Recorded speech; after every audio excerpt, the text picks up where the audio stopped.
rentrée, nous nous rencontrons aujourd'hui dans une vidéo FAQ, c'est-à-dire foire aux questions, dans laquelle nous allons répondre aux questions les plus posées concernant la formation au sein de l'Institut national de formation supérieure paramédicale de la wilaya de Batma.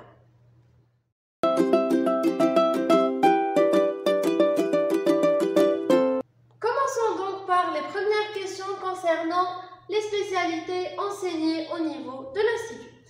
Au niveau de l'Institut de la wilaya de Batma, les spécialités enseignées sont la spécialité ISP, c'est-à-dire infirmier de santé publique, LSP, c'est-à-dire laborantin de santé publique, MIMSP, manipulateur en imagerie médicale de santé publique, comme moi, PPH, préparateur en pharmacie hospitalière de santé publique, HSP, hygiéniste de santé publique, ainsi que les sages-femmes qui représentent un corps indépendant de celui des paramédicaux.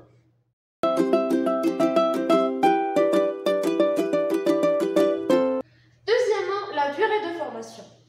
Pour les paramédicaux, la durée de formation est de 3 ans, c'est-à-dire 6 semestres. Pour les sages-femmes, la durée de formation est de 5 ans, c'est-à-dire un total de 10 semestres.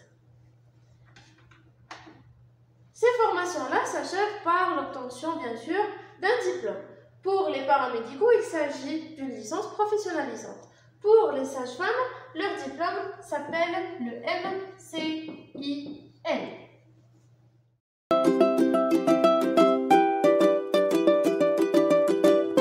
Le troisième point, c'est le stage pratique. La formation étant professionnalisante doit se diviser en deux parties, une partie théorique et une partie pratique.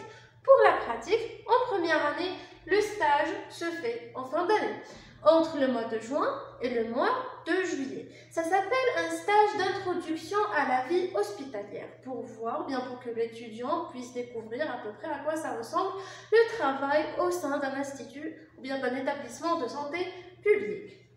Le stage se déroule entre le mois de juin et le mois de juillet au niveau des salles de soins des établissements de santé publique, au niveau de la wilaya de chaque étudiant. Le stage de la première année dure un seul mois, mais à partir de la deuxième année, le stage va constituer la moitié de la formation totale. La formation pratique sera les cours donnés par les enseignants au niveau de l'institut, et les stages se diviseraient en deux catégories, un stage partiel et un stage bloqué à plein temps. C'est quoi la différence? Le stage partiel se fait les matinées en alternance avec les cours qui se font l'après-midi, chaque jour. Mais le stage bloqué à plein temps se déroule au niveau de la wilaya de la wilaya de résidence de chaque étudiant. C'est-à-dire, vous serez envoyé en stage pendant un mois, vous devez assister à votre stage et puis retourner aux études une fois le stage terminé.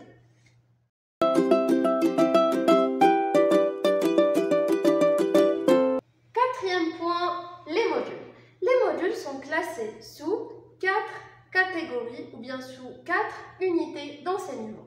On a les unités d'enseignement fondamentales qui représentent les connaissances axiales, essentielles à la formation.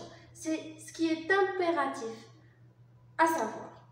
Deuxièmement, on a les unités de formation méthodologique. C'est des unités de formation qui vous aideraient à réaliser, à la fin de votre formation, un mémoire de fin d'études bien référencé, méthodologique et optimal.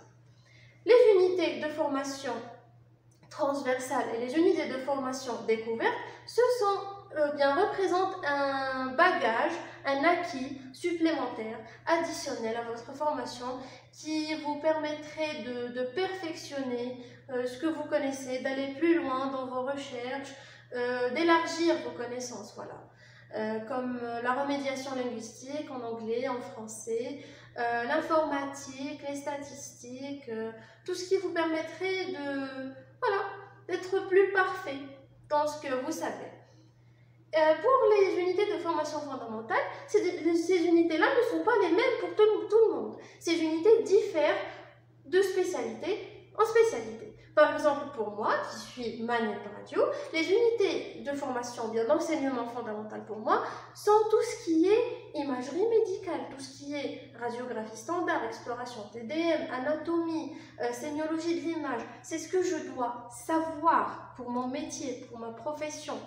Mais pour les infirmiers, c'est tout à fait autre chose. Un infirmier doit impérativement connaître les soins par cœur. Donc le module des soins infirmiers représente ou bien est classé comme unité d'enseignement fondamental pour les infirmiers de santé publique. Ce que vous ne savez peut-être pas à propos de l'Institut, c'est que le port de la blouse au sein de la salle de cours est obligatoire. Il faut porter sa blouse. Qu'il s'agisse d'un cours, d'un TD ou d'un TP, la blouse, vous devez la porter tant que vous êtes en classe. Mais dans la cour, vous êtes libre de l'enlever si vous le voulez. 6e point très important. Chers étudiants en première année, il est formellement interdit de s'absenter. Mais en cas d'absence, il faut d'abord justifier son absence et répondre à un questionnaire qui vous sera fourni par votre chef d'option. 7e et dernier point, c'est l'hébergement. Vu le grand nombre d'étudiants scolarisés au sein de l'INFSPM de Batna les dernières années, l'hébergement est pris en charge par la direction des œuvres universitaires de la wilaya de Batna. Les étudiants seraient hébergés ou bien sont hébergés au niveau de la résidence de Fisdis et de la résidence de Hella, pour les filles et les garçons. Voilà mes chers collègues, c'était tout pour cette vidéo. N'hésitez pas à nous laisser en commentaire vos avis et vos questions et je vous dis à la prochaine.